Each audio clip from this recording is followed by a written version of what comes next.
त्यांचाही सन्मान करण्यात आला।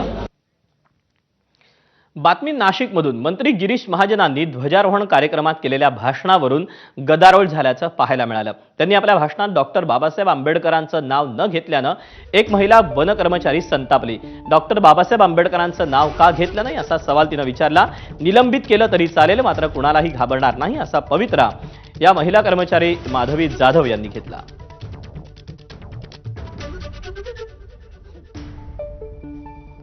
संविधानाला कारणीभूत आहे, त्याला तुम्ही संपवायला निघालाय। पालकमंत्र्यांची फार मोठी चूक आहे मॅडम, मी तर माफी मागणार नाही, पण पालकमंत्र्यांनी त्यांची ही चूक पदरात घ्यावी।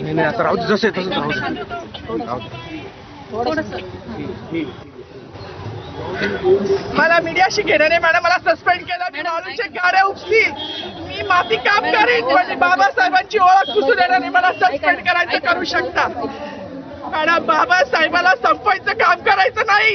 26 जानेवारी 15 ऑगस्ट मध्ये मी नाही मानत, पण लोकशाही मॅडम तुम्ही सुद्धा संविधानामुळे आहात, पालकमंत्री सुद्धा पालकमंत्री संविधानामुळे आहे। कोणताही जातीभेद नाही, सगळी समानता त्यांनी दिली आहे। आमच्या कानातुरात होते बाबासाहेबांचं नाव आता तरी भाषणात येईल, मग तरी भाषणात येईल। ज्या लोक संविधानाला लोकशाहीला कारणीभूत आहे त्यांची नावं वारंवार घेतली गेली, मग जो संविधानाला कारणीभूत आहे तो प्रजासत्ताक दिनाचा जो मानकरी आहे त्याचं नाव भाषणात का नाही?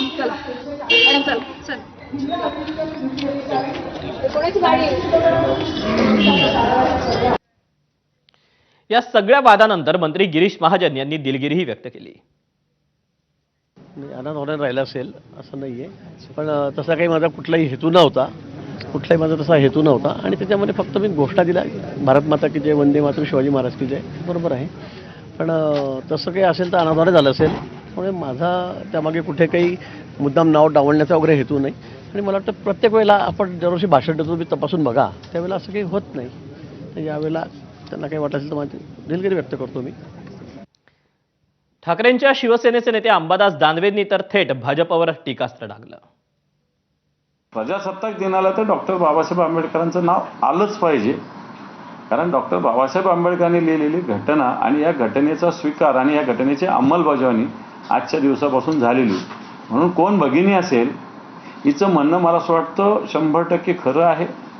परंतु हे सगळी मंडळी बाबासाहेब आंबेडकरांच्या विचाराला किंवा राज्यघटनेला काय समजतात हे भारतीय जनता पार्टीने दाखवून दिलेलं आहे। मागच्या लोकसभेच्या निवडणुकीचे संविधान बदलण्यासाठी 400च्या पारची घोषणा यांनी दिलेली आहे, म्हणून संविधानाला मानणारे लोक नाहीच आहे।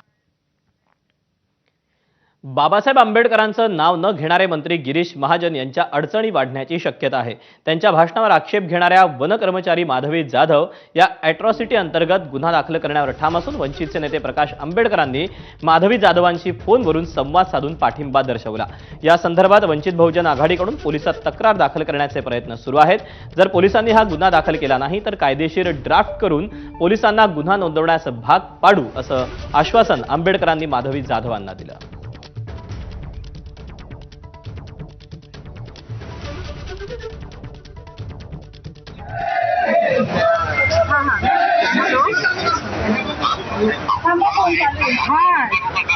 काही नाही सर, मी स्टँड घेतलेला आहे, माझं सार्थक झालं।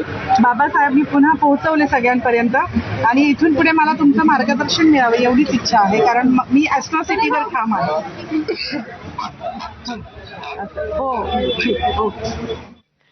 वनरक्षक माधवी जाधव यांच्याकडून गिरीश महाजनांविरोधात तक्रार दाखल करण्यात आली आहे। नाशिकच्या सरकारवाडा पोलीस ठाण्यात महाजनांविरोधात लेखी तक्रार दाखल झाली।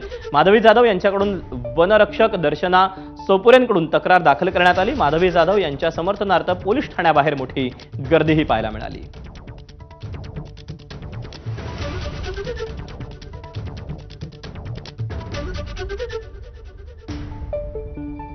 आपण आक्षेप घेतलेला होता, काय प्रकरण होतं, आपण आता पोलीस ठाण्यात देखील तक्रार दिलेली आहे, काही तक्रारीमध्ये म्हटलंय। पहिले तर मी छोटासा गाभा सांगते। सगळ्यात पहिले तर पुन्हा एकदा जय भीम आणि जय संविधान। कसं आहे ना सर, एखादा छोटा म्हणजे कमी शिकलेला व्यक्ती जेव्हा मोठा होतो तर त्याच्याकडनं अवधानाने झालेली चूक मान्य करू शकतो, पण एक मूलभूत आणि चांगल्या पदावर असणारा व्यक्ती अशी चूक करावी हे तर ग्राह्यच नाही धरत। कारण आज आपण म्हणतोय की भारताला स्वातंत्र्य मिळून 77, 77 वर्ष झाली आहेत, पण आमच्या जातीच्या लोकांना अजून स्वातंत्र्य नाही मिळालेलं. म्हणजे आम्ही जे माणूस म्हणून मागतोय, केवळ संविधान आहे आणि म्हणून कायदा आड येतोय म्हणून ते आम्हाला माणूस म्हणून स्वीकारतायत, हे आज त्यांच्या कृतीतून लक्षात आलंय. आणि आम्हाला भीती नाहीये, परंतु आम्हाला इतिहासाची पुनरावृत्ती म्हणजे करू द्यायची नाही. म्हणजे तुम्ही जे विचारलं, सकाळचा गाभा एवढा की आज प्रजासत्ताक दिन आहे आणि डॉक्टर बाबासाहेब आंबेडकरांनी संविधान लिहिलं आहे, हे जगजाहीर आहे. आतापर्यंत देशाच्या बाहेरही लोकांना माहिती आहे. तर म्हणायचं असं आहे की मी सकाळपासून एक वाक्य बोलतीये की H2O चा जो संयोग असतो त्याच्यापासून पाणी होतं, हे आपल्याला माहिती आहे. ठीक आहे, म्हणजे तुम्हाला असं वाटेल की मी काहीतरी या संबंध बोलते, तसं H आणि O हा जरुरी असतो पाण्यासाठी. मग वळूया पुढच्या बातमीकडे. केंद्र सरकारनं प्रजासत्ताक दिनाच्या पूर्वसंध्येला पद्म पुरस्कारांची घोषणा केली. महाराष्ट्राचे माजी राज्यपाल भगतसिंग